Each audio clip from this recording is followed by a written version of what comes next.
আসসালামু আলাইকুম। ওয়ালাইকুম আসসালাম। জি আপু, আপনার বাড়ি কোথায়? আমার বাড়ি হয়েছে কুমিল্লাতে। ও, আপনার নাম কি আপু? আমার নাম হয়েছে তানিশা। তানিশা আপু, যে ফটোটা পাঠাইছেন এটা কি আপনার? হ্যাঁ, এটা আমার নিজের ফটো। মাশাআল্লাহ, দেখতে খুব সুন্দর। বিয়ে শাদী হয়েছিল আপনার? না না, বিয়ে শাদী হয়নি।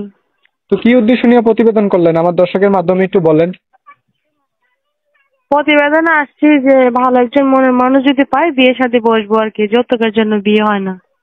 ও, তো যদি মনের মানুষ একটু বয়স্ক হয়, আগে পরে বিবাহ করে থাকে, তাইলে কোনো আপত্তি আছে আপনার?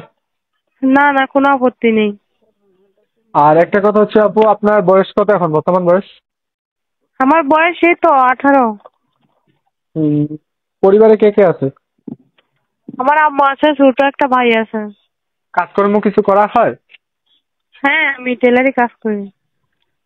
তো ঠিক আছে আপু, এই নাম্বারটা এবং কি আপনার ফটোটা আমি ভিডিওর স্ক্রিনে দিয়ে দেবো। যদি কোনো দর্শক আপনাকে ফোন দেয়, কথা হ্যাঁ বলতে পারবে তো? হ্যাঁ, কথা বলতে পারবে। আমাকে ওই ইমুতে ফোন দিতে হবে, ইমুতে। ও আচ্ছা, এটা কি শুধু ইমোতে ফোন দিতে হবে নাকি? হ্যাঁ হ্যাঁ, ইমুতে। আচ্ছা ঠিক আছে আপু, আসসালামু আলাইকুম। আচ্ছা, ওয়ালাইকুম সালাম।